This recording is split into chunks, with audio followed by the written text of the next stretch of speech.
Assalamualaikum warahmatullahi wabarakatuh. Bismillahirrahmanirrahim. Alhamdulillahirabbil alamin. Wassalatu wassalamu ala asyrafil mursalin sayyidina Muhammadin wa ala alihi wa ashabihi ajma'in. Amma ba'du. Di pagi hari ini setelah salat subuh kita berkumpul bersama untuk mengkaji ayat-ayat Allah Subhanahu wa taala. Mudah-mudahan ini menjadi bagian tambahan ilmu yang bisa memberikan manfaat untuk kita semua. Amin ya rabbal alamin. Ada satu tema yang penting di dalam Al-Qur'an. Ada kata at-tawasi, dari kata tawasa ya tawasa tawasian. Ada lagi kata ausa, wa ausani bis salati waz zakati ma dumtu hayya. Ada lagi kata wassa, wa wassaynal insana. Macam-macam. Ada lagi kata yusi. Banyak sekali ragamnya. Namun demikian semua mempunyai arti berwasiat. Apa bedanya wasiat dengan nasihat? Sama, tapi ada sedikit perbedaan. Jadi nasihat biasanya diungkapkan untuk sesuatu yang baik. Orang memberikan nasihat kepada orang lain, pasti yang dinasihati, yang isi dari nasihat itu sesuatu yang baik.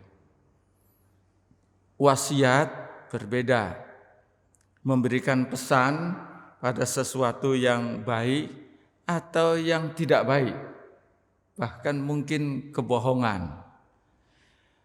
Kata yang berakar kata tawasa ya tawasa tawasian terdapat di dalam Al-Quran itu 3. Ini yang akan kita bahas.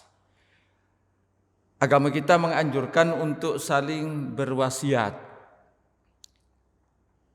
Itu artinya sama. Agama kita juga menganjurkan kepada kita untuk saling memberikan nasihat. Bukan hanya itu, pesan Rasulullah, kita bukan hanya untuk saling memberikan wasiat atau nasihat, bahkan mendoakan orang yang tidak kita ketahui, bidhahril ghaib, di mana orang itu tidak ada di tempat kita. Saudara kita di kampung, teman kita di luar negeri, dimanapun kita doakan mereka, dan itu diijabah doanya oleh Allah Subhanahu wa taala. Bahkan malaikat menyatakan walaka, dan untukmu juga. Kalau ada orang berdoa, ya Allah, mudah-mudahan saudara-saudara kita diberikan berkah rezeki, mudah-mudahan Allah memberikan kesehatan lahir batin. Malaikat berkata, walaka, dan untuk engkau juga. Amin. Malaikat yang balas, mendoakan, amin. Ada pertanyaan, Ustaz, itu kalau orang mendoakan orang lain yang di luar kita, yang kita tidak tahu, terus kita mendoakan, ya Allah, si fulan yang belum ketemu jodoh, mudah-mudahan diberikan jodoh. Apa itu balik ke kita, Ustaz? Ya terserah itu. Kalau balik ke kita semua orang poligami semua itu. Kalau disetujui, diijabah oleh Allah Subhanahu wa taala, ya Allah, saya doakan fulan ini mudah-mudahan ketemu jodoh. Nanti doanya balik ke kita. Oh, enak banget itu. Semua orang nanti bisa poligami semua. Ya, tidak seperti itu. Jadi maksudnya doa ini itu memberikan pesan kepada kita bahwa orang mendoakan kepada orang lain, doanya akan diijabah oleh Allah Subhanahu wa taala. Betapa penting sekali yang namanya memberikan nasihat atau berwasiat. Kembali kepada kata at-tawasi. At-tawasi berarti dalam bentuk kata benda, kebendaan yang berarti masdar, artinya saling berwasiat. Di dalam Al-Quran ada kata yang terambil dari tawaso, ya tawaso, tawasian, itu 3. Yang pertama, atawasau bihi balhum qaumun taghun. Pada surat Az-Zariyat ayat 53, Allah menyatakan menegur kepada orang-orang zaman jahiliyah kaum musyrikin yang memberikan wasiat kepada generasi mudanya, jangan ikuti apa yang diungkapkan oleh Rasulullah yang katanya kebenaran itu bohong semua, itu kata mereka. Padahal Allah menegur balhum qaumun taghun. Loh, justru mereka itu yang pendusta. Mereka itu yang perbuatannya melampaui batas. Mereka itu yang pembohong. Kok ngomongin orang, menitipkan wasiat kepada orang lain untuk tidak percaya kepada Rasulullah. Yang pertama. Yang kedua, di dalam Al-Quran ada kata tawasau, yaitu berwasiat dalam kesabaran. Tsumma kana minal ladzina amanu wa tawasau bis sabri wa tawasau bil marhamah. Kemudian ada di antara mereka orang-orang yang beriman kepada Allah Subhanahu wa taala, wa tawasau bis sabri, dan mereka saling berwasiat dalam kesabaran, wa tawasau bil marhamah, dan saling berwasiat dalam kasih sayang. Nyambung kepada surat Al-Asr, illal ladzina amanu wa 'amilus salihati wa tawasau bil haqqi wa tawasau bis sabri.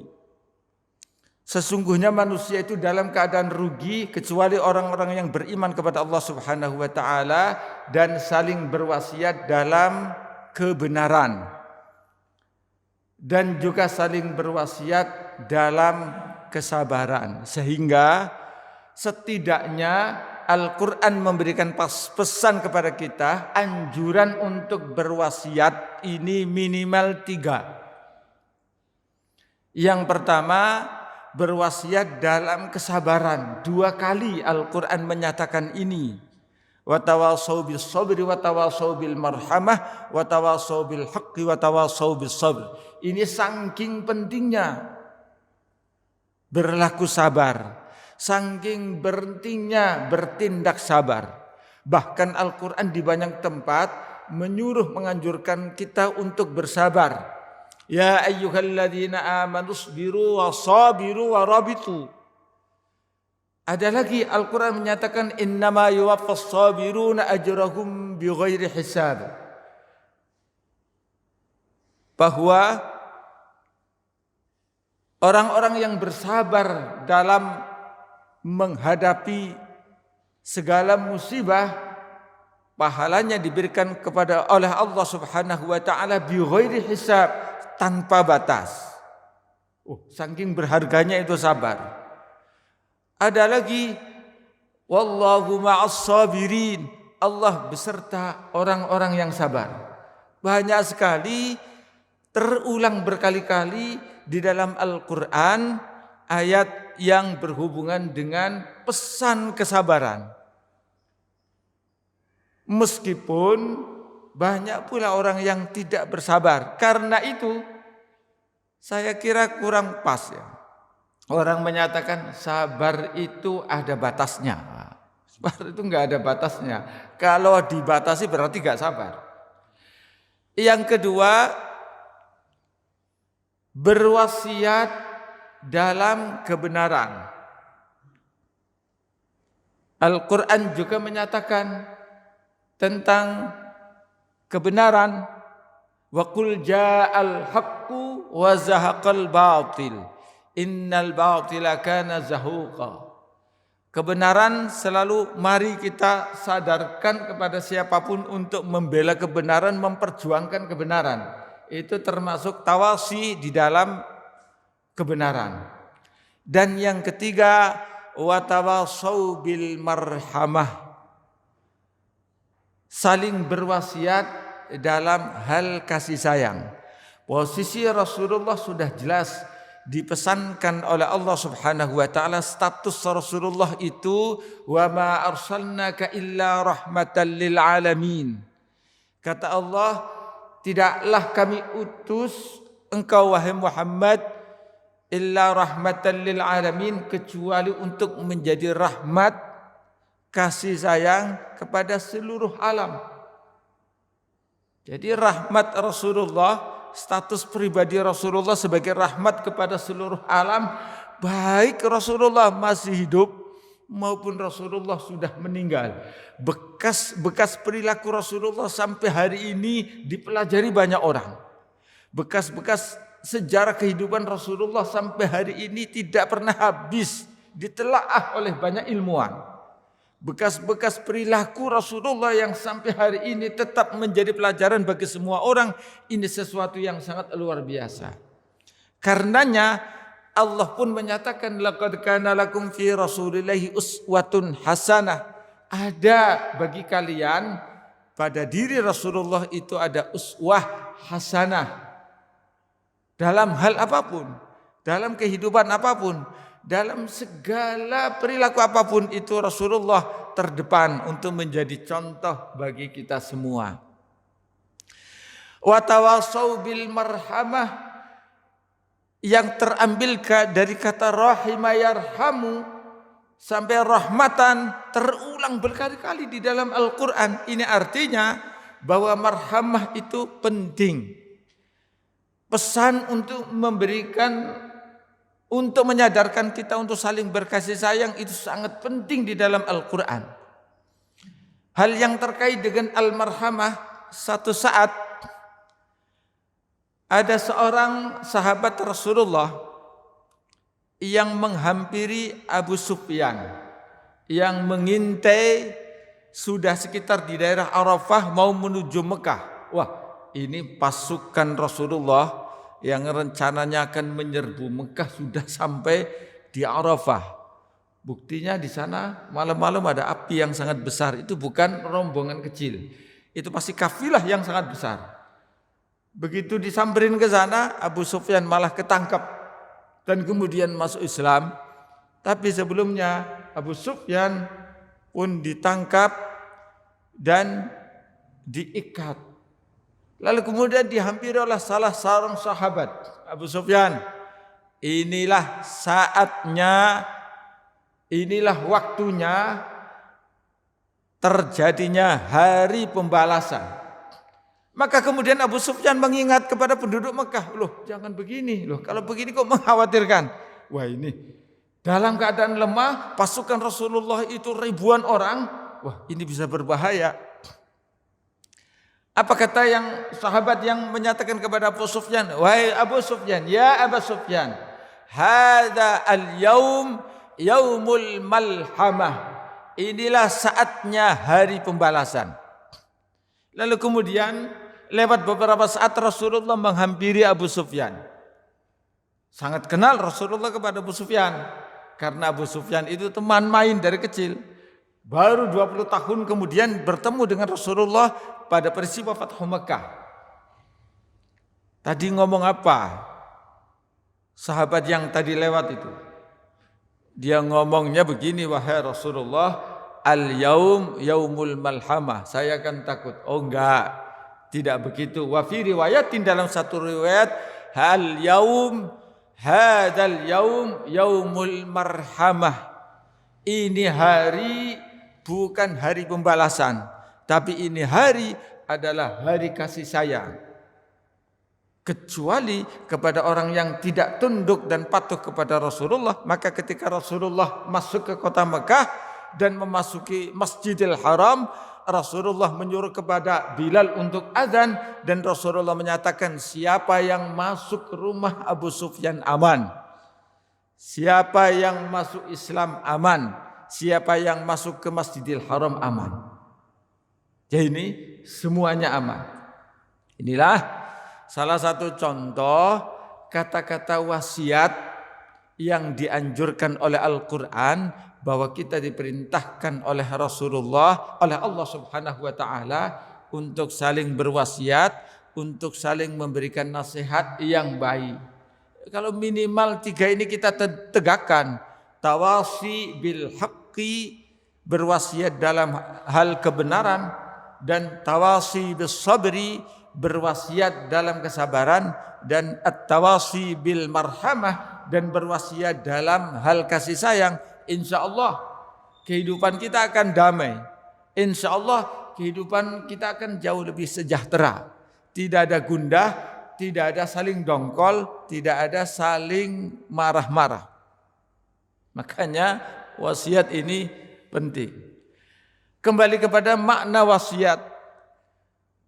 Yang berbeda dari wasiat dengan nasihat, biasanya wasiat itu dipesankan oleh seseorang tidak rutin dalam setiap pertemuan. Ada kalanya wasiat itu disampaikan ketika saat akan melakukan perpisahan.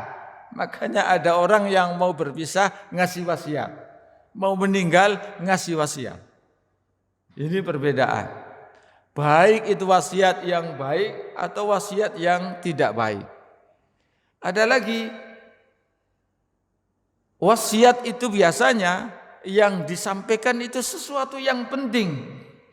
Baik penting secara positif maupun penting negatif. Jadi inilah hal yang berhubungan dengan wasiat. Karenanya ada orang yang berwasiat mau meninggal nanti, kalau saya meninggal harta ini untuk ini, untuk ini, untuk ini. Tolong lunasi dulu utang saya ke si fulan. Oh, itu wasiat penting. Di dalam Al-Quran ada kata, satu-satunya kata, dan ini saya tidak cocok, kata tausiyah.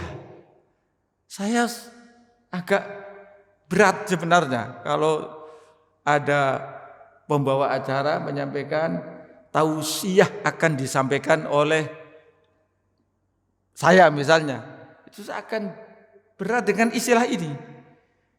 Kalau urutan ayatnya itu malah nggak bagus. Yang bagus itu dulu mau'izah hasanah oleh Ustadz Fulan, Kiai Fulan, ceramah oleh Ustadz Fulan, Kiai Fulan, kultum oleh Ustadz Fulan, Kiai Fulan, tausiyah oleh Kiai Fulan. Saya nggak cocok itu. Kenapa? Satu-satunya di dalam Al-Quran. Dan ini berhubungan dengan ayat yang tidak berhubungan dengan orang Islam. Al-Quran menyatakan di dalam surat Yasin, fala yastati'una tausiyatan wala ila ahlihim yarji'un. Terusannya Yasin itu banyak hafal. Wa nufikha fis-sur dan lain sebagainya. Fala yastati'una tausiyah. Mereka itu mendadak akan meninggalkan dunia. Mereka tidak mampu untuk memberikan wasiat. Itu tidak berbicara dengan orang-orang yang beriman, tapi berbicara tentang orang-orang yang musyrik di dalam Al-Quran itu. Wala ila ahlihim yarji'un. Ketika mereka mendadak mau meninggal dunia, orang-orang musyrik mau dipanggil oleh Allah Subhanahu wa Ta'ala melalui apapun itu. Lalu kemudian Al-Quran menyatakan wala ila ahlihim yarji'un, dan mereka nanti setelah meninggal dunia pun tidak pernah akan kembali. Baik sudah mulai sekaratan maut tidak mampu untuk berwasiat, ngasih wasiat kepada orang yang ditinggalkannya, ahli warisnya, belum sempat sama sekali wasiat apapun itu. Orang musyrik itu ya beda dengan wasiatnya orang yang beriman. Wala ila ahlihim yarji'un, pun nanti kalau dia sudah meninggal tidak pernah akan mampu kembali lagi ke dunia. Satu-satunya di dalam Al-Quran itu kata tausiyah kita dicari nggak ada, hanya satu, yaitu pada surat Yasin. Dan ini kemungkinannya bukan pesan yang baik. Karena itu saya terlalu berat menggunakan istilah tausiyah. Apalagi tauziah. Wah, enggak tahu artinya apa tuh. Repot lagi. Tauziah yang akan disampaikan oleh Ustadz Fulan. Ini tauziah apa tauziah yang benar? Nah, kita karena enggak tahu. Nah, satu-satunya. Maka dari itu, yang enak kembali seperti zaman dulu. Mau'izah hasanah. Mau'izah itu wejangan, hasanah yang baik. Atau apa namanya? Kalau dulu itu kalau nasihat singkat sekabur sirih. Sekarang sirih sama kaburnya udah nggak ada. Lagi ceramah nggak apa-apa lah. Kultum itu suka nggak cocok. Karena maksudnya kultum 7 menit itu 7 menit kali 7. Itu suka nggak cocok itu. Ya. Sebenarnya di mana-mana saya sudah sampaikan bahwa saya tidak cocok dengan istilah ini. Istilah ulama-ulama dulu tuh yang ditinggalkan oleh ulama-ulama dulu itu yang enak, yang bagus. Mau'izah hasanah. Bukan tausiah. Tausiah itu istilah ini kalau mengambil dari ayat Al-Qur'an surat Yasin, satu-satunya itu di dalam Al-Qur'an kata tausiah. Itu kemungkinannya itu bukan berwasiat pada hal-hal yang baik. Sementara istilah tausiah itu sudah menyebar kemana-mana. Kalau orang memanggil seorang penceramah untuk menyampaikan tausiah, maksudnya pasti yang diceramahkan sesuatu yang positif, sesuatu yang baik. Baik, tradisi ini, tradisi berwasiat, tradisi menyampaikan pesan, tradisi menyampaikan nasihat, itu memang sudah diterapkan oleh orang-orang dulu. Apalagi orang-orang soleh zaman dulu. Baik antar umaro dengan ulama, antar ulama dengan umaro. Baik antar kelompok satu kepada kelompok yang lain. Baik antar orang tua kepada anaknya, atau baik antar sesama. Itu sudah biasa. Zaman dulu itu sering sekali umaro datang ke ulama yang diminta tidak lain wasiat. Atau sebaliknya, ulama datang ke istana yang diminta oleh sultan, yang diminta oleh raja, yang diminta oleh Amirul Mukminin, itu wasiat. Ada satu kisah menarik ini. 1 jam ya. Nanti setelah itu kita pertanyaan. Ini mudah-mudahan enggak lama. Kita kenal seorang khalifah namanya Harun ar-Rasyid. Hidup di zaman itu ada seorang ulama besar namanya Syaqiq al-Balkhi. Yang satu zaman namanya Hatim al-Asam.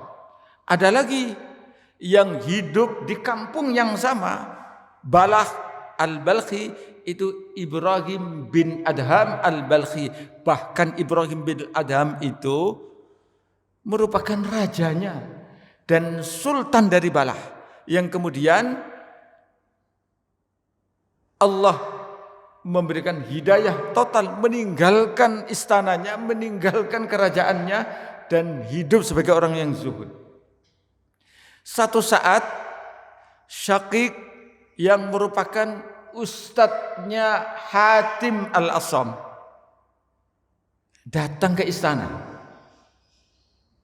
Tumben-tumben Syaqiq yang jauh tidak pernah bersentuhan dengan istana datang ke istana, bertemulah dengan Khalifah Harun ar-Rasyid. Begitu setelah menyampaikan salam, Harun ar-Rasyid menyampaikan, ini kayaknya Syekh Syaqiq Az-Zahid. Ini kayaknya Syekh Syaqiq yang orang zuhud itu. Bukan, wahai Amirul Mukminin, saya ini Syaqiq saja. Oh ya sudah, enggak apa-apa. Kebetulan wahai Syaqiq, saya rindu dengan nasihat para ulama. Ausini ya Syaqiq, wahai Syaqiq, tolong dong kasih wasiat kepada saya. Ini kata Amirul Mukminin Harun ar-Rasyid. Wasiat apa? Ya pokoknya wasiat yang bisa memberikan manfaat untuk saya bertanggung jawab sebagai khalifah untuk mengemban rakyat ini akan bisa sejahtera hidupnya, selamat dunia akhirat. Wahai Amirul Mukminin, bersyukurlah. Diam Harun ar-Rasyid. Ada apa wahai Syaqi? Bersyukurlah kepada Allah. Engkau telah diberikan kedudukan seperti Allah memberikan kedudukan kepada Abu Bakar As-Siddiq. Terus kami berharap engkau pun dapat menegakkan kejujuran seperti Abu Bakar As-Siddiq. Kalau itu dilakukan luar biasa. Amirul Mukminin, kata Syaqiq, engkau pun diberikan oleh Allah kedudukan yang pernah Allah berikan kepada Umar bin Khattab Al-Faruq. Terus bagaimana Syaqiq? Kami berharap engkau pun dapat melakukan hal yang pernah dilakukan oleh Umar bin Khattab, memisahkan dengan tegas antara hak dan batil. Makanya dia dijuluki dengan Al-Faruq. Amirul Mukminin, siap wahai Syaqiq.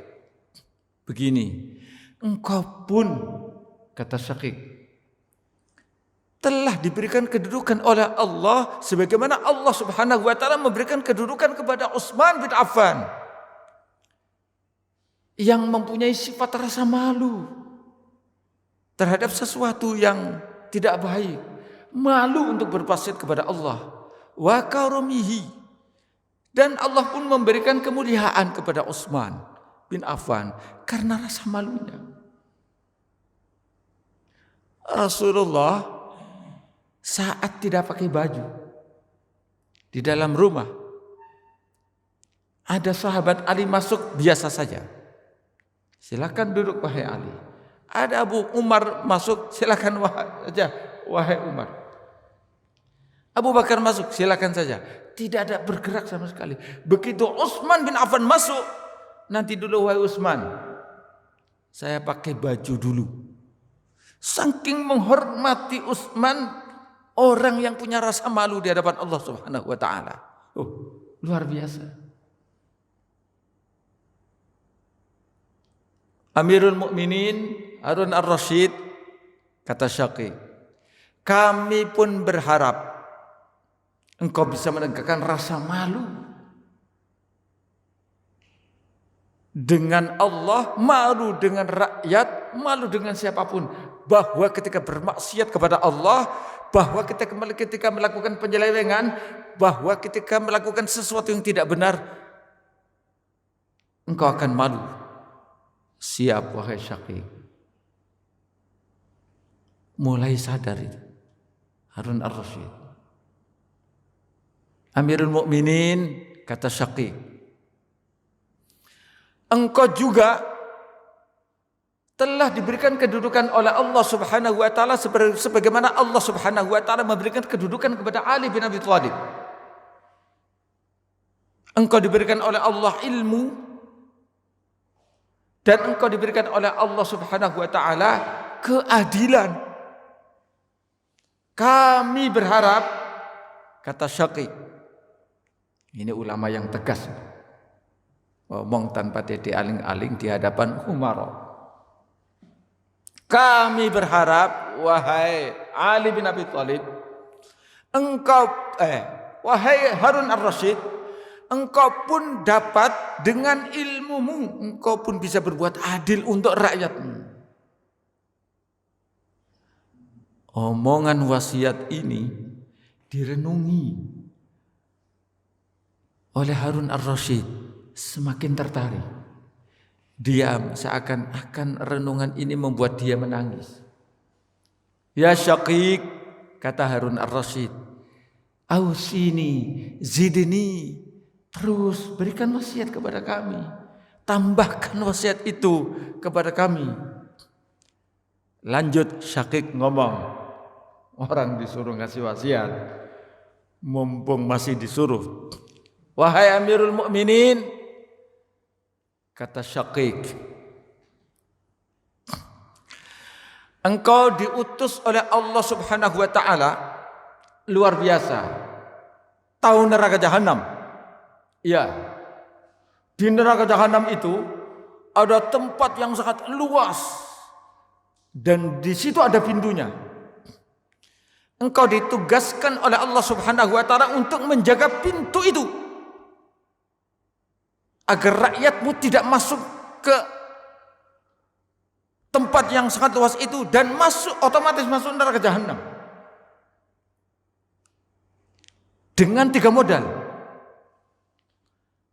Apa itu wahai Syaqiq? Modal yang kamu ada. Apa itu? Ya. Engkau ditugaskan oleh Allah Subhanahu wa taala untuk menjaga pintu neraka jahanam itu dengan 3 modal. Pertama, baitul mal, kas negara yang melimpah. Terus as-saut, cambuk, gedung pengadilan. Terus yang ketiga as-saif, pedangmu. Karenanya wahai Amirul Mukminin, jika satu saat ada rakyatmu yang miskin datang ke istana mau minta haknya, ambilkan itu dari baitul mal, dari kas negara,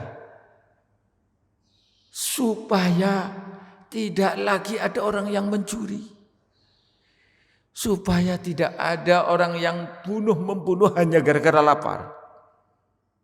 Ini yang pertama. Yang kedua, jika di antara rakyatmu ada di antara mereka yang melakukan perbuatan maksiat, mengotori agama Allah, melanggar peraturan Allah, fa'addibhu bis-saut, ajarkan, berikan pelajaran mereka dengan saut, cambukmu. Tegakkan di pengadilan, berikan keputusan, dan engkau tegakkan dengan cambukmu itu. Ajari mereka agar taat kepada Allah Subhanahu wa taala dan Rasulnya. Terus yang ketiga, jika terpaksa karena tidak sadarnya salah satu rakyatmu melakukan pembunuhan, tegakkan itu melalui pengadilan, tegakkan hukum qisas. Dan jika wali ahli waris mengizinkan untuk menegakkan qisas, qisaslah dengan pedangmu itu. Harun ar-Rasyid mulai diam. Terus bagaimana Syaqiq?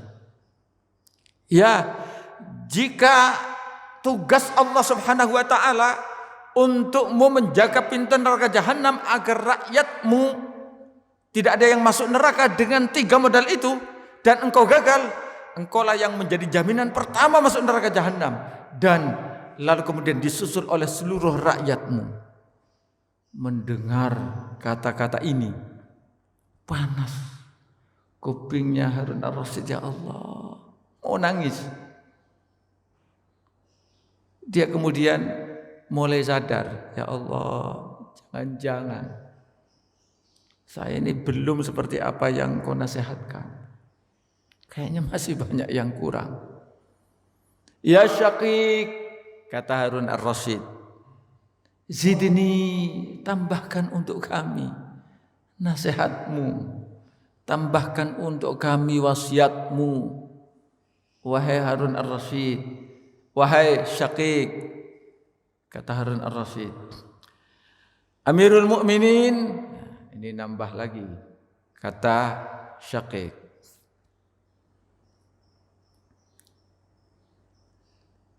engkau yang berkedudukan sebagai umara,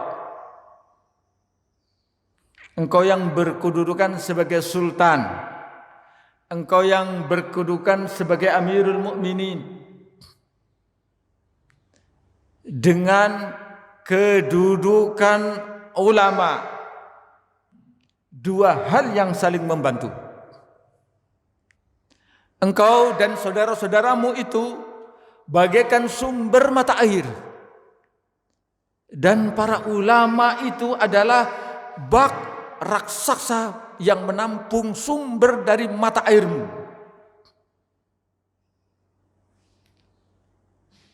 Siap wahai Syaqiq. Ngomongnya udah mulai pelan Harun ar-Rasyid mendengarkan ucapan ulama yang harismatik ini. Amirul Mukminin, engkau diberikan tanggung jawab oleh Allah Subhanahu wa taala menjadi khalifah. Dan di antara khalifah-khalifah yang lain pun sama diberikan tanggung jawab. Engkau dan seluruh saudara-saudara engkau yang diberikan tanggung jawab yang sama bagaikan sumber mata air. Jika dan ulama itu adalah bak penampungan air raksasa. Jika bak penampungan air bersih sekali, sementara sumber mata air itu kotor, maka bak penampungan air yang bersih itu tidak ada manfaat sama sekali. Tidak ada manfaatnya. Ngapain baknya bersih, airnya kotor? Air yang ngalir kotor, baknya bersih, sia-sia itu. Enggak ada manfaat itu. Diam saja Harun ar-Rasyid. Enggak nanggapi, tapi dia merenungi. Amirul Mukminin, kata Syaqiq,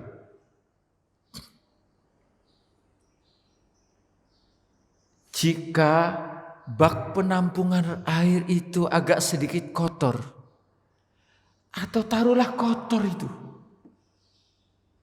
bak penampungan air itu, tapi sumber mata air itu bersih, bak penampungan air itu tidak membahayakan, bahkan itu bagus itu. Jika air dari sumber mata air yang kau alirkan itu bersih dan bak penampungan itu bersih sekali, oh Masya Allah, sungguh sesuatu yang sangat luar biasa. Nah ini yang ketiga. Setelah nasihat yang ketiga itu, nangis itu Harun ar-Rasyid. Saya belum pernah ngelihat presiden dari zaman Soekarno, gubernur dari zaman Soekarno, bupati dari zaman Soekarno, ada kiai ngasih nasihat, nangis sampai air matanya membasahi seluruh pipi sampai menetes ke kain. Itu belum pernah terjadi. Saya belum pernah melihat itu. Tapi itu terjadi pada ulama-ulama terdahulu ketika menasihati para umara. Dan itu terjadi pada masa-masa yang lalu. Wah, ini sungguh sangat luar biasa. Karena itu saya katakan pesan Al-Quran ini penting sekali untuk kita. Entah itu wasiat mau dijalankan atau tidak, urusan nanti. Entah nasihat itu akan dilakukan atau tidak, itu urusan belakangan. Yang penting bukan tanggung jawab kita mau melaksanakan atau tidak. Tapi yang penting Allah perintahkan untuk kita, ayo saling berwasiat, ayo saling tegur, ayo saling mengingatkan. Utamanya hal yang berhubungan dengan kejujuran, hal yang berhubungan dengan kesabaran, hal yang berhubungan dengan kasih sayang. Kata sabar, selama kita menjadi umat Islam seluruh dunia tanpa harus diterjemahkan, itu sama, tahu mereka itu. Makanya waktu kegiatan perhelatan haji, mau dari Inggris, Australia, Amerika, dari manapun itu, kalau diingatkan haji sabar, tahu itu, ngerti itu, bahas apapun tahu, karena itu penting. Jadi dengan mengingatkan untuk saling bersabar itu, polisi nggak repot, pihak keamanan nggak terlalu direpotkan. Kenapa? Karena semua orang sudah saling menyadari. Dan itu sudah terbukti. Teguran kepada orang lain tentang hal yang berkaitan dengan sabar mampu meredam, memberikan keamanan dalam perhelatan haji yang kurang lebih kalau normal kuotanya sekitar 4 hingga 5 juta. Berkumpul di tempat yang sama. Kita semua kenal kata sabar. Dan itulah menjadi kata kunci. Oleh karena itu, di dalam Al-Quran, Al-Hajju ashhurum ma'lumat, faman farata fihinnal hajja fala rafasa wala fusuqa wala jidala fil hajj. 3 ini.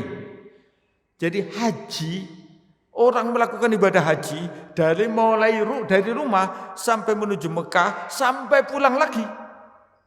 Pesannya cuma 3. Fala rafasa, enggak boleh ngobrol yang aneh-aneh. Utamanya hal-hal yang berkaitan dengan yang jorok-jorok. Wala fusuqa, tolong jangan berbuat fasik. Nipu enggak boleh, bohong enggak boleh. Waktu haji. Wala jidal, awas, hindari pertengkaran. 3 ini. Dan 3 ini itu ada pada asas kata sabar. Kalau tidak sabar, kita tidak bisa jaga mulut. Kalau tidak sabar, kita akan melakukan sesuatu yang berbuat dosa, bohong, yang mendusta, yang nipu. Yang ketiga, wala jidal, kalau enggak sabar terjadi jidal. Jidal itu pertengkaran yang bisa berakibat fatal.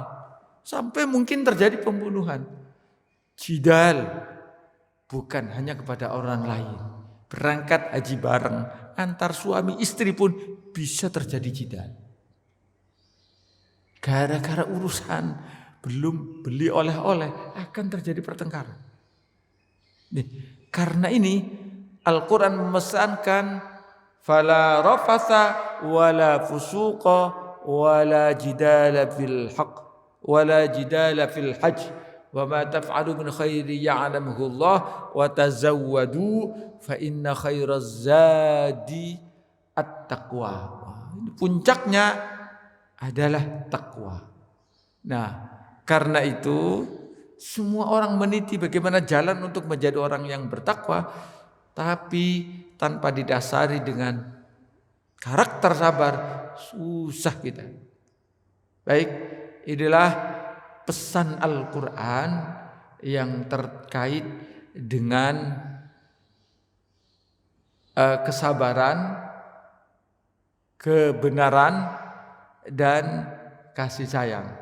Dan minimal diantaranya 3. Adapun Al-Quran menganjurkan kepada kita untuk saling berwasiat, saling memberikan nasihat dalam hal apapun. Intinya yang penting saling memberikan nasihat maupun wasiat dalam hal-hal yang positif tentunya. Demikian, mudah-mudahan bisa memberikan manfaat untuk kita semua. Silakan yang ingin mendiskusikan atau ada yang perlu ditanyakan, dipersilakan. Baik, ada 3 hal yang pertama itu kejujuran, kesabaran, dan kasih sayang. Yang ada yang ditanya. Assalamualaikum warahmatullahi wabarakatuh. Assalamualaikum warahmatullahi wabarakatuh. Dia tentang Nabi Muhammad, informasi dan apanya. Kalau pada berpikir kita sedikit, mungkin apanya pemahaman pada hari banyak tentang Nabi Muhammad yang disampaikan mengatakan entah sepersekian. Itu juga tadi tentang raja-raja. Nyatanya bagaimana kita bisa bernasihat yang benar, yang sabar juga ya. Nah saya ingin pakai di Indonesia gitu Pak ya. Umpamanya ini baca, mungkin bacaan saya salah. Pak Natsir itu dia pernah menjadi menteri penerangan di zaman Bung Karno. 3 kali udah silap saya. Malah Pak Natsir itu sendiri itu NKRI itu hasil perjuangan dia. Tapi dalam perjalanan dia, ya Bung Karno bisa tahan dia. Dan perjalanan dia. Nah, ini sosok Pak Natsir juga ya. Sebagai dia ini memperjuangkan apa yang dikatakan yang benar, sabar dan ini kan resiko. Itu ya. Nah sekarang di depan kita, katakan ada Pak Maruf Amin, ada Pak siapa Pak Kiai yang ditah ini Pak, yang masih ini di mana? Siapa yang FPI? Pak Kuresia. Ya kan ya Pak Izid ada dia sekarang wakil presiden, ada ini kan sosok Pak ya, sosok. Nah ini dalam takaran tadi itu, saya tidak menyalahkan ya, takaran untuk benar, sabar, marhamah kan gitu kan ya, kondisinya kan ya. Ya adapun situasi ekonomi politik dan sebagainya kan itu mengikuti serta. Nah kita ini yang ingin mengambilnya gitu kan ya. Ya sosok Nabi dan sosok yang diketengahkan lagi, saya dari sisi pemahamannya kurang bacaan tidak tahu. Jadi sabar marhamah itu rasanya seperti apa gitu kan ya. Tapi kenyataan sejarah yang ada di Indonesia seperti begini, ya kan ya. Nah, ini tolong ya. Saya tidak mengatakan soal menyalahkan siapa-siapa. Tapi menakar tadi, sabar itu apa, benar itu apa, meramah itu apa, kan gitu kan? Ya kan? Bisa-bisa kita pun akan bawa juga ke lingkungan kita ini kan gitu kan ya, dalam menata umat. Nah, barangkali mudah-mudahan Ustaz bisa menangkap apa yang saya sampaikan, sehingga kita pun memang setiap manusia, setiap rumah tangga, setiap masyarakat akan ada hal yang 3 itu gitu kan ya. Apalagi nanti ditinjau apakah dari resiko, ditinjau dari segala macam, mudah-mudahan Ustaz bisa memberikan, karena agama itu menjawab apapun hal barangkali. Mudah-mudahan Ustaz bisa menangkap apa yang saya sampaikan. Mudah-mudahan. Terima kasih. Ya, baik. Terima kasih ya. Jadi ini uraian yang berhubungan dengan wasiat untuk bersabar, wasiat untuk menegakkan kebenaran, dan wasiat untuk berkasih sayang. Karena dicontohkan pada diri Rasulullah itu memang sangat banyak sekali. Jadi hal yang terkait dengan kesederhanaan Rasulullah dalam statusnya sebagai seorang pemimpin negara dan sebagai seorang nabi itu juga sangat luar biasa. Satu saat ketika Umar bin Khattab sebagai khalifah itu semua daerah-daerah sudah dibuka. Yang tadinya kafir menjadi muslim semua. Dan itu Hafsah putrinya Rasulullah ngomong kepada bapaknya, "Wahai bapak, ini kan sudah menjadi khalifah. Nanti pakaiannya ganti yang bagus. Dan nanti ada jamuan-jamuan yang perlu ditata. Takut ada delegasi dari jauh tamu, kita enggak enak." Langsung dijawab oleh Umar bin Khattab, "Wahai putriku, Rasulullah itu tidak kurang apapun. Seorang nabi paling sempurna. Dan orang yang berhasil membuka daerah dan menundukkan orang-orang musyrik menjadi muslim. Dikagumi oleh raja-raja. Tapi dia tetap sederhana. Tidak punya istana. Pakaiannya itulah yang dia pakai.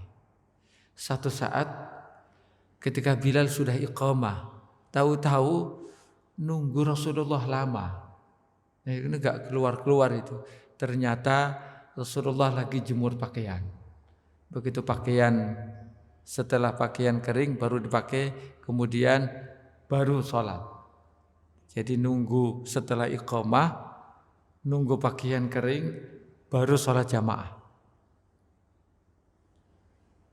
Wahai putriku, kita bersama Rasulullah. Bukankah engkau tahu bahwa keluarga Rasulullah dan keluarganya di saat pagi kenyang, tapi tidak ada jaminan di sore hari kenyang, bahkan lapar sudah biasa. Di saat sore kenyang, tidak ada jaminan paginya dapat makanan, dan itu lapar sudah biasa. Itu statusnya sebagai Rasul dan dikagumi oleh para raja. Cerita banyak sekali dalam kisah perjalanan Umar bin Khattab tentang kesabaran menahan kesederhanaan itu. Dalam posisinya sebagai khalifah, Umar bin Khattab dengan sabar yang sangat luar biasa dan menasihati putrinya dengan nasihat yang sangat panjang dan seluruh kesederhanaannya dan kesabarannya. Akhirnya putrinya menyadari dan dia menangis. Kalau mau cerita panjang sekali. Artinya kita bercerita tentang syama'ilur Rasul. Segala perangai baik dalam kehidupan Rasulullah. Udah diceritakan itu panjang sekali. Hal-hal yang terkait dengan marhamah tidak kurang, bukan hanya Al-Quran. Hadis-hadis Rasulullah pun banyak sekali. Kata Rasulullah, man lam yarham la yurham.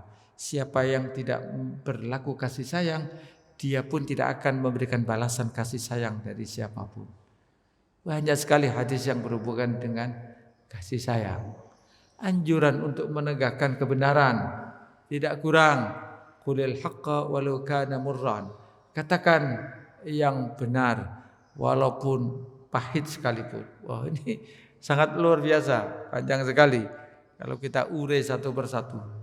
Nah, terkait dengan urusan kasih sayang, terkait untuk berwasiat saling bersabar, terkait untuk berwasiat untuk memperjuangkan kebenaran, itu biasanya terganjal oleh hal-hal yang bersifat politis, terganjal oleh hal-hal yang bersifat dengan lain ideologi, yang ideologinya tidak sama, politiknya tidak sama, apalagi yang keyakinan agamanya berbeda. Ini sudah praktek sudah di negara kita. Kadang-kadang ada acara di NU ngundang penceramah, siapa penceramahnya? Itu bukan NU, itu Muhammadiyah. Sudah dijegal oleh perbedaan dulu, padahal tujuannya baik. Sebaliknya ada lagi orang Muhammadiyah ngundang NU.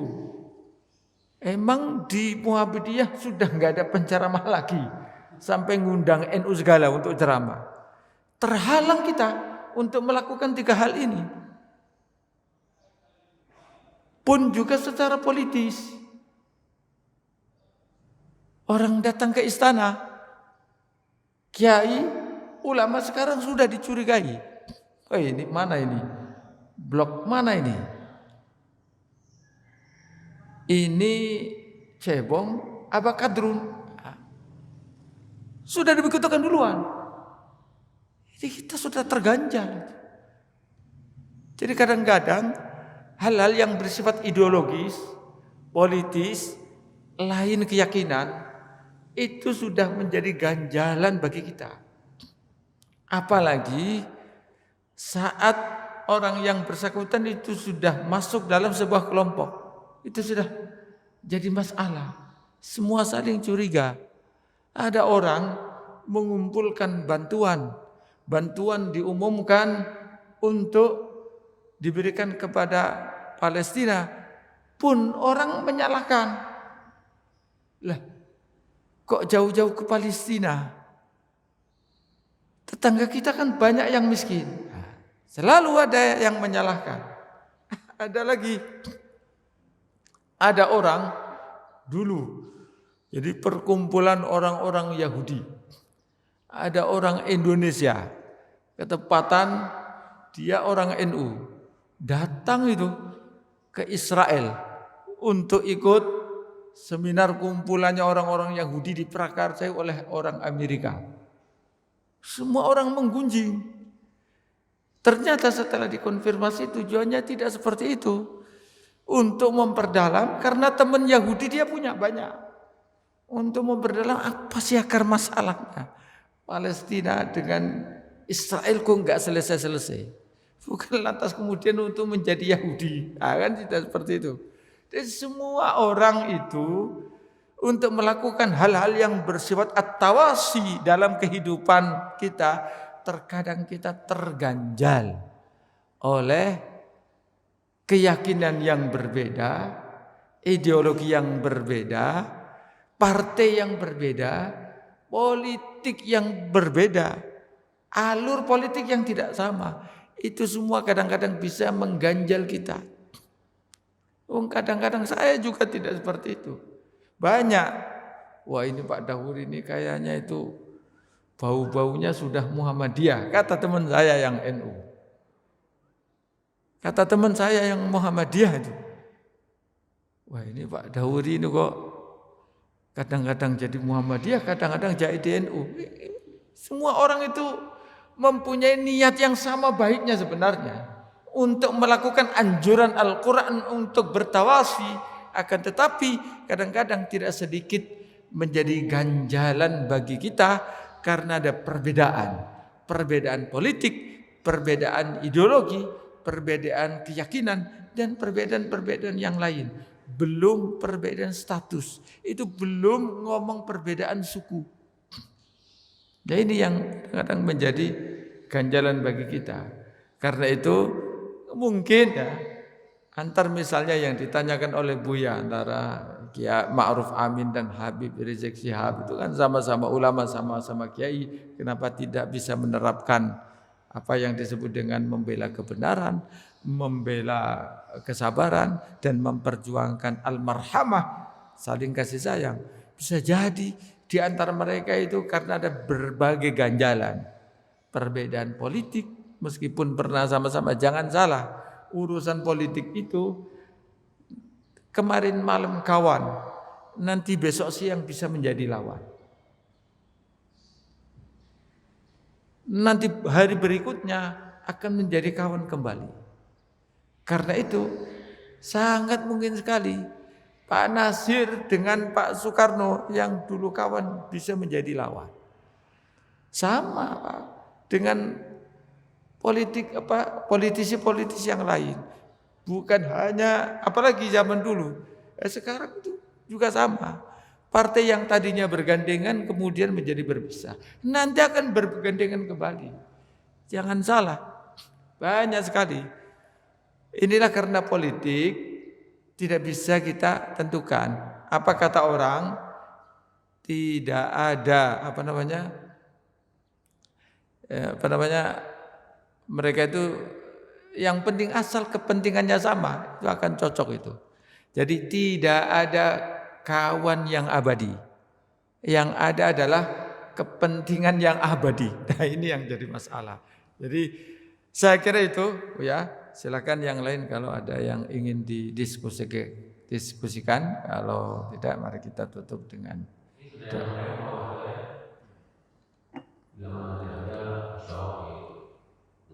Saya bisa menambahkan kalau begitu Ustaz, dalam perjuangan ini ya kan ya, yang Ustaz katakan sabar tadi, sebenarnya di dalamnya ada resiko juga kan gitu kan. ya. Jadi kalau ada resiko, nah di sini yang barangkali ini kan ya, ada yang barangkali kan gitu. Jadi tadi kan dia disabar ya kan ya, kemudian ya kita jalan terus kan ya, mahkamah terus. Tapi dalam perjalanannya tidak semut, bisa-bisa akan ada pertarungan. Ya. Kalau terjadi pertarungan, istilah kesabaran itu kan ya. Karena begitu. Oh ya, jadi intinya untuk ngomong sabar gampang, Untuk ngomong membela kebenaran gampang. Untuk memperjuangkan kasih sayang gampang. Tapi melakukan belajar untuk menanggung resiko ini yang paling susah. Saya kecil-kecilan kadang-kadang yang bisa menanggung resiko. Tapi dari sisi lain kadang-kadang juga berhitungan. Itu apalagi terpengaruh oleh kadar keimanan. Satu saat saya ditelepon oleh seseorang, Ustaz, bisa enggak di Ramadan ini dampingi saya? Untuk apa itu Pak? Umroh ke Mekah. Waduh, mohon maaf, saya di hari yang sama itu kok ada jadwal jadi imam sholat tarawih berturut-turut 3 hari. Enggak enak. Kalau sekali kan enggak masalah. Paling-paling saya dimarahin oleh satu jamaah. Ini 3 tempat, 3 masjid. Enggak enak itu. Nah, datanglah kawan saya. Pak Daud ini gimana? Orang diajak umroh kok menolak. Nah, ini risiko. Ini kecil-kecilan. Masih bisa, ujian ini masih bisa saya tanggung. Tapi untuk risiko-risiko yang besar belum tentu. Oh, kita ini manusia biasa. Belum nabi.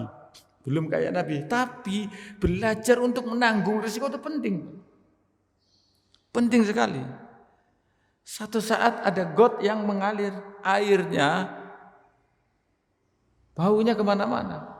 Pulang sholat sahabat Ali, sorban masih baru. Sorban masih baru lah, kira-kira seperti ini lah. Oh, lebih bagus dia sorbannya. Hadiah dari orang itu. Langsung diambil, itu sorbannya untuk menyumpal got yang baunya sangat luar biasa. Agar baunya enggak kemana-mana. Resiko korban sorban. Enggak masalah. Kita ini kadang-kadang korban gombal pun, kain gombal pun untuk korban masih berhitungan, masih jijik. Kita itu kadang-kadang masih belum belajar untuk menanggung risiko ini yang masih belum. Artinya menumbuhkan keberanian dengan resiko apapun. Ada satu ungkapan bahwa tidak ada perjuangan yang tidak menanggung resiko. Kalau tidak bisa menanggung resiko berarti omong kosong perjuangannya. Ya, kita bisa menanggung resiko dalam perjuangan, tapi tidak seluruh total menanggung resiko yang sangat luar biasa. Mohon maaf, saya dulu juga aktivis. Zaman reformasi itu, saya berkawan sama Muhaimin Iskandar. Zaman reformasi itu, kita bergerombol sama Anas Urbaningrum. Yang dari istana, saya dulu itu juga ikut bergabung ketika masa reformasi, malam-malam dengan bekas-bekas menteri itu yang ngumpul semua di gedung KNPI Pusat. Saya pakai ikat yang tulisannya ada tulisan reformasi. Tahu-tahu mantan Menteri Basis Wono itu nanti dulu kita mau rapat mau nurunin Soeharto, kita tahlilan dulu. Mana yang bisa tahlil? Wah ini nih yang dari PTQ, saya maju memimpin tahlil. Besoknya Soeharto sudah menyatakan turun, kita nggak jadi ke lapangan. Setelah itu saya mikir-mikir, ini kalau saya teruskan, nanti suatu saat saya hidupnya amburadul. Karena aktivis itu enggak kenal jam. Malam-malam harus kumpul sama orang. Kapan waktunya tidak pulang. Enggak pernah ketemu dengan anak dan istri. Wah ini nanti rumah tangga saya berantakan. Saya urungkan niat. Ya sudahlah, cukup sampai di sini perjuangan. Yang penting Soeharto sudah turun. Selesai. Saya balik ke kampus. Kata teman-teman saya, coba sampean teruskan. Itu bisa nongkrong di Senayan. Ya enggak masalah lah. Itu juga resiko. Nah, teman saya yang betul-betul aktivis nyampe ke Senayan. Kalau bapak-bapak dengar berita atau diskusi di televisi, ada yang namanya Pak Jazilul Fawaid, itu teman saya, wakil ketua MPR. Wah, Coba kalau Pak Dauri teruskan, itu nggak akan mungkin Pak Dauri tinggal di BSI. Wah, ngomongnya begitu. Ya, resiko dalam sebuah kehidupan begitu Pak. Kita berani ambil, sudahlah. Dalam urusan menerima tantangan saya tidak berani mengambil resiko. Karena saya ingin menyelamatkan nanti kalau saya berkeluarga, keluarga saya selamat, anak saya selamat, istri saya selamat. Anak istri tidak diteror oleh banyak orang. Kalau toh yang diteror saja nggak apa-apa. Tapi kalau kemudian yang diteror anak dan istri saya karena perbedaan politik, saya tidak mau. Nah inilah yang paling penting Pak, belajar untuk dalam perjuangan ini untuk menanggung risiko itu paling penting sekali.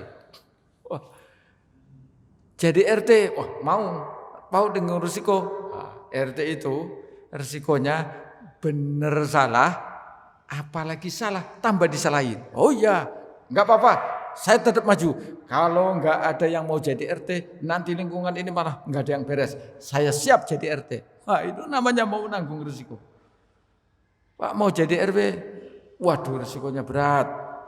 RW itu kalau benar ya tetap salah, apalagi salah. Oh tapi saya harus siap. Kalau tidak siap nanti orang mundur semua. Siapa yang jadi RW? Ya sudah, saya maju. Ada loh orang yang harus mau jadi menanggung risiko. Ya banyak. Karena itu perlu dan penting itu untuk membela anjuran-anjuran Al-Quran, memperjuangkan anjuran-anjuran Al-Quran yang baik itu diisi dengan belajar menanggung risiko. Ya inilah kenapa mereka menjadi pemimpin yang sukses. Karena mereka pun saya yakin itu sudah sangat ulung dalam menanggung risiko yang sangat luar biasa. Sementara kita yang kadang-kadang berani menanggung risiko kalau kecil, kalau besar enggak berani, apalagi urusannya dengan jiwa tambah tidak berani. Makanya ya sudah kita tidak akan bisa menjadi orang yang besar dan sukses karena memang bisa untuk belajar menanggung resikonya pun nanggung. Ya itu ya, jelas sekali. Saya kira itu sudah jam 6:30 kurang. Jadi memang menarik sekali, nanti akan bisalah dilanjutkan dengan tema-tema yang lebih menarik. Bukan hanya tentang at-tawasi, tapi tentang yang lain. Di Al-Quran itu sangat banyak sekali untuk kita gali. Saya kira ini kita tutup dengan doa kepada Allah Subhanahu wa taala. Mudah-mudahan kajian pagi hari ini memberikan manfaat untuk kita semua. Al-Fatihah. Bismillahirrahmanirrahim. Alhamdulillahirabbil alamin. Arrahmanirrahim. Maliki yaumiddin. Na'udzuka nasta'in ihdinas siratal mustaqim. Shiratal ladzina an'amta 'alaihim ghairil maghdubi 'alaihim waladdallin. Bismillahirrahmanirrahim. Alhamdulillahirabbil alamin. Hamdan syakirin, hamdan na'imin, hamdan yuwafi ni'amahu wa yukafi mazidah. Ya Rabbana lakal hamdu wa lakal syukru kama yanbaghi li jalali wajhikal karim wa 'azimi sultanik. Allahumma shalli 'ala sayyidina Muhammadin an-nabiyil ummi wa 'ala alihi wa sahbihi wasallim. اللهم اجعلنا وأهلنا وأصحابنا وطلابنا وطالباتنا من أهل العلم وأهل الخير ولا تجعلنا وإياكم من أهل الجهل والضير. ربنا آتنا في الدنيا حسنة وفي الآخرة حسنة وقنا عذاب النار. صلى الله على خير خلق محمد وعلى آله وصحبه أجمعين. سبحان ربك رب العزة عما يصفون وسلام على المرسلين والحمد لله رب العالمين. السلام عليكم ورحمة الله وبركاته.